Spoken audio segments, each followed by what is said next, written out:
चलिए दोस्तों, आगे की कहानी जानते हैं। जिसके घर में 5-5 कंवारी कन्या हो, बालक हो कर मर जाते हो, घरनी दा बीमार रहती हो, स्वामी शराब का तली हो, उस पर तो ये ईश्वर का ही कोप है। इनसे तो मैं अभागिनी अच्छी। तो माधवी सोच रही थी कि मिस्टर बागची की हालत को देखे कि मेरे लाइफ में क्या ही बुरा हुआ है। पति थे नहीं, बच्चा बेचारा अच्छे काम के चक्कर में ही निपट गया, और कम से कम मैंने किसी का हित तो नहीं किया। आइए देखते हैं आगे। दुर्बल बालकों के लिए बरसात बुरी बला है। कभी खांसी है, कभी ज्वर, कभी दस्त। जब हवा में ही शीत भरी हो तो कोई कहाँ तक बचाए। माधवी एक दिन अपने घर चली गई। बच्चा रोने लगा तो माँ ने एक नौकर को दे दिया, इससे बाहर बहला ला। नौकर ने बाहर ले जाकर हरी हरी घास पर बैठा दिया। पानी बरस कर निकल गया था। भूमि गीली हो रही थी, कहीं कहीं पानी भी जमा हो गया था। बालक को पानी में छपक लगाने से ज्यादा प्यारा और कौन खेल हो सकता है। खूब प्रेम से उमंग उमंग कर पानी में लौटते लगा। नौकर बैठा और आदमियों के साथ गपशप करता घंटों गुजर गए। बच्चे ने खूब सर्दी खाई। घर आया तो उसकी नाक बह रही थी। रात को माधवी ने आकर देखा तो बच्चा खांस रहा था। आधी रात के करीब उसे गले से खुरखुर की आवाज निकलने लगी। माधवी का कलेजा सन से हो गया। स्वामिनी को जगाकर बोली, देखो तो बच्चे को क्या हो गया है। क्या सर्दी वर्दी तो नहीं लग गई? हाँ, सर्दी ही मालूम होती है। देखिए, इन माता जी की तरह आजकल की माताओं का भी हाल है कि अपने बच्चों पे खुद तो उन्हें ध्यान देना नहीं है, बस ये दे दो वो दे दो, छोटी छोटी बातें मोबाइल पकड़ा देते हैं। फिर बच्चा को बुरी आदत लगना और बीमारी लगना तो स्वाभाविक बात है। ये कहानी से हमें बहुत सीख लेनी चाहिए दोस्तों। चलिए कहानी आगे बढ़ाते हैं, और आपसे एक विनम्र विनती है कि आप कहानी को ध्यान से सुनिएगा, इससे पहले की भी और आगे की भी। स्वामिनी हक्का बक्का कर उठ बैठी और बालक की खुर्राहट सुनी तो पाँव तले जमीन निकल गई। यह भयंकर आवाज उसने कई बार सुनी थी और उसे खूब पहचानती थी। व्यंग होकर बोली, जरा आग जलाओ। थोड़ा सा तंग आ गई। आज कहरा जरा देर के लिए बाहर ले गया था, उसे ने सर्दी में छोड़ दिया होगा। सारी रात दोनों बालकों को सेकती रही। किसी तरह सवेरा हुआ। मिस्टर बागची को खबर मिली तो सीधे डॉक्टर के यहाँ दौड़े। खैरियत इतनी थी कि जल्दी एहतियात की गई। 3 दिन में अच्छा हो गया, लेकिन इतना दुर्बल हो गया था कि उसे देखकर डर लगता था। सच पूछो तो माधवी की तपस्या ने बालक को बचाया। माता पिता सो जाते, किंतु माधवी की आंखों में नींद न थी। खाना पीना तक भूल गई। देवताओं की मनतियाँ करती थी, बच्चे की बलाएं लेती थी, बिल्कुल पागल हो गई थी। यह वही माधवी थी जो अपने सर्वनाश का बदला लेने आई थी। अपकार की जगह उपकार कर रही थी। विष पिलाने आई थी, सुधा पिला रही थी। मनुष्य में देवता कितना प्रबल है। सोचो, जो मिस्टर बागची के यहाँ पर माधवी जी आई थी उनसे बदला लेने के लिए कि मैं बुरी बन जाऊंगी, ये कर दूंगी, खत्म कर दूंगी, उसका हृदय कितना पिघल गया था। सही बात है दोस्तों, माँ तो माँ होती है। प्रातःकाल का समय था। मिस्टर बागची शिशु के झूले के पास बैठे हुए थे। स्त्री के सिर में पीड़ा हो रही थी। वही चारपाई पर लेटी हुई थी और माधवी समीप बैठे बच्चे के लिए दूध गर्म कर रही थी।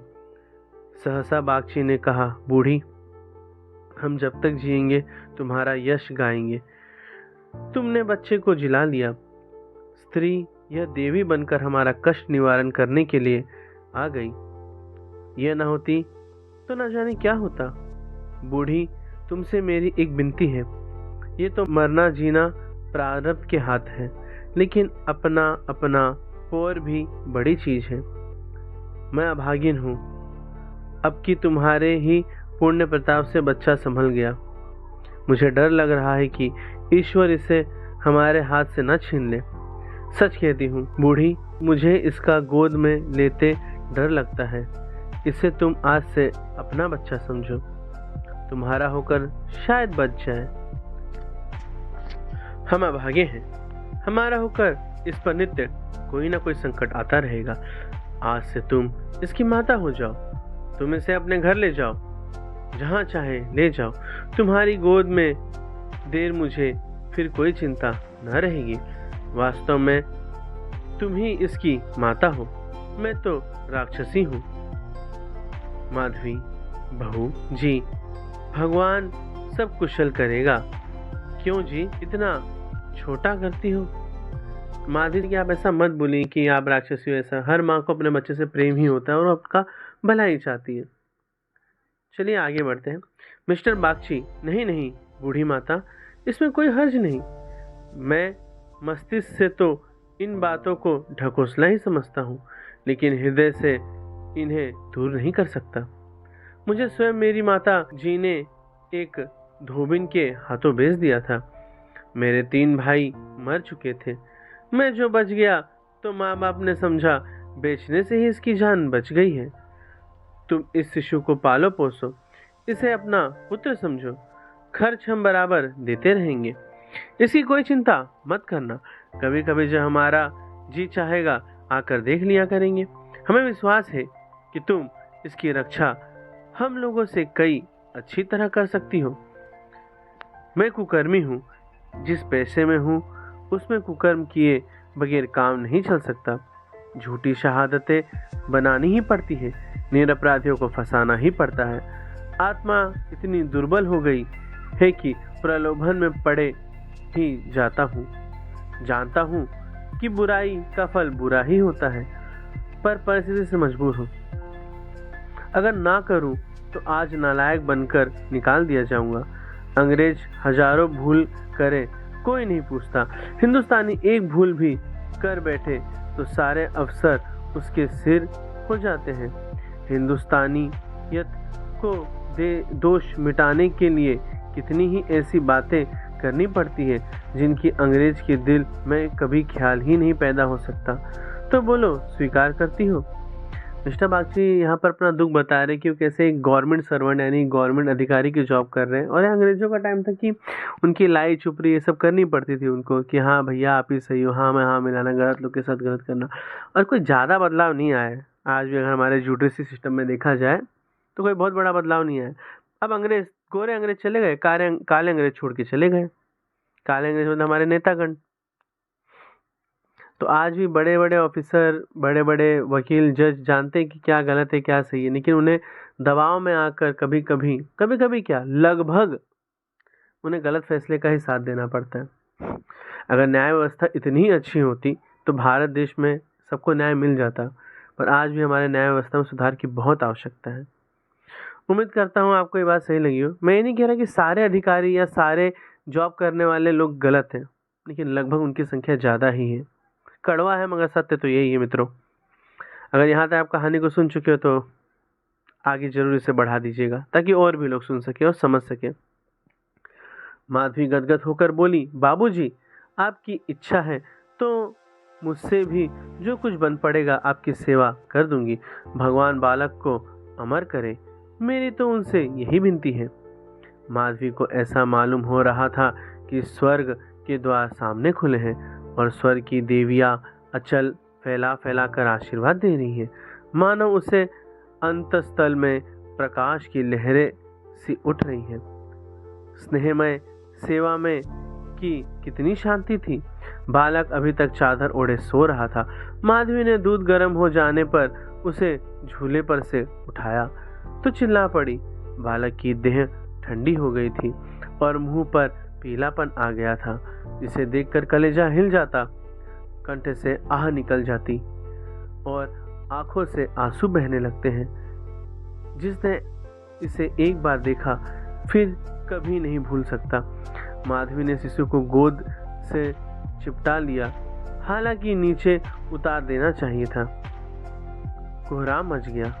माँ बच्चे को गले से लगाए रोती थी, पर उसे जमीन पर न सुलाती थी। क्या बातें हो रही थी और क्या हो गया। मौत को धोखा देने में आनंद आता है, वह उस वक्त कभी नहीं आती जब लोग उसकी राह देखते हैं। रोगी जब संभल जाता है, जब वह पथ्य लेने लगता है, उठने बैठने लगता है, घर भर खुशियां मनाने लगता है, सबके विश्वास हो जाता है कि संकट टल गया है, उसी वक्त घात में बैठी हुई मौत सिर पर आ जाती है।